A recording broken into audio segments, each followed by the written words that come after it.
Hello and welcome back to the YouTube channel for Catch. My name is Sam. I am the founder and lead coach here at Catch, and we believe that unshakable confidence is the key to getting everything that you want in life and dating. So we talk about all topics: confidence, mindset, and how you apply that in your life, but specifically dating and relationships. Now today I just wanted to respond to a few comments and questions that we've had along the lines of, why is it that I always attract people who I'm not that interested in, or those people seem to chase me? Or why is it that people always seem to pursue me or show more interest when I'm not interested in a relationship? Now, firstly, these two perceptions are beliefs and perceptions that you're choosing to have. So you get to decide whether these are true or not for you. And that may have been your objective experience in the past, but you get to decide whether that's something that you want to focus on, and by focusing on it, likely recreate in the future.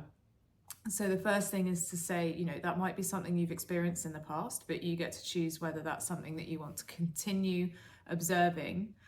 And the reason that we make that important point is because if that is something you have experienced and a perception and a belief that you hold, that you only attract people when you don't want a relationship or people that you're not that interested in, then that will be how you start to see the world around you. So when you do meet someone that you're interested in, you'll automatically start to get more anxious, get more worried, overanalyze what's going on, because you're worried that you're going to lose that person potentially.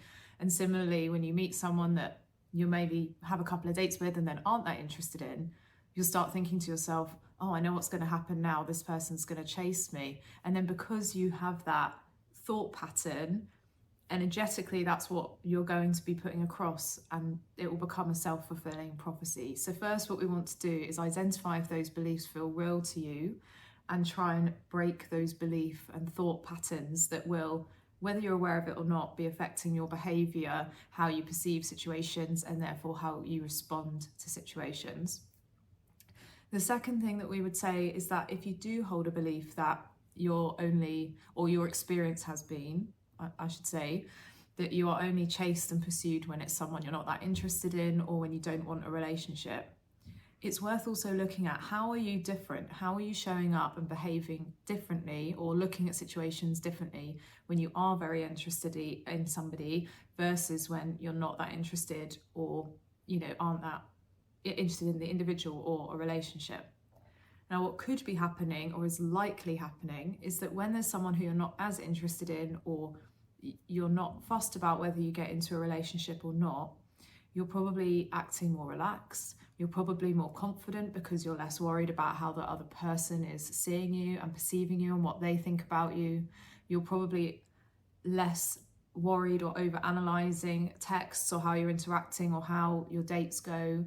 You're probably just able to enjoy the moment a bit more and enjoy the company of the person that you're with, because you're not worried whether it's going to progress or not. And you're feeling more secure and confident within yourself and independent, and you don't mind whether this relationship progressing or not doesn't affect how you feel about yourself, your worth and your value, and you're not seeking any validation from that connection. And because of all of those things, because you're relaxed and confident, you're going to be the most fun version of yourself. The connection can develop naturally. You can form that bond because you're not reacting to perceived slights. You're not overanalyzing their messages and then maybe you're responding or overthinking about what you're saying. You're the best version of yourself, and therefore the connection can flourish and that person can see the best version of you. Whereas if there's someone who you meet who you're really interested in, but you think, it never works out with people I'm really interested in up front, then you might have the opposite of that. You might have more anxiety, you might be more uptight on dates, you might not always be the most fun, playful version of yourself, you might not be enjoying the time that you have together because you're just thinking in your brain, how am I coming across, are we going to see each other again, etc., and just jumping forward rather than really enjoying the moment. Or you might feel defensive if you don't hear back to a text for a few hours or a day, and that means that maybe you start to play more games, and then it's hard for that connection to really develop and form into something healthy and to flourish.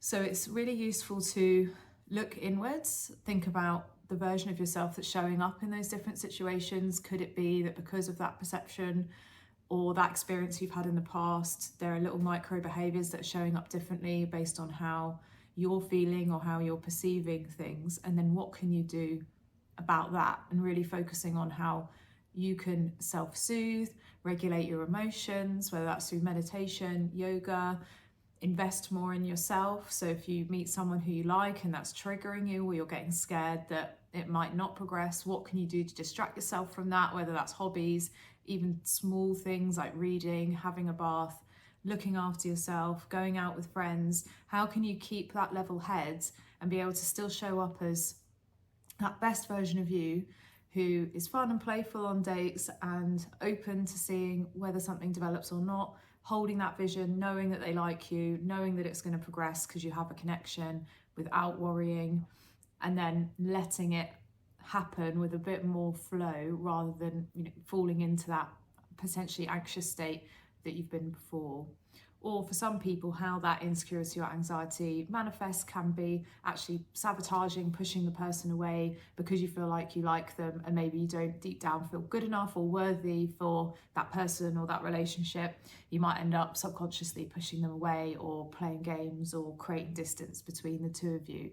So similarly, you want to emotionally regulate, try and calm yourself down, look at it more objectively, assume the best, assume they like you, and just keep in that steady state so you can have fun and enjoy it and assume that it's going to move the way that you want. And then you should see that your results become more like, with people that you are really interested in, the situations where someone does chase you and you perceive because you don't want a relationship or you're not that interested in that person.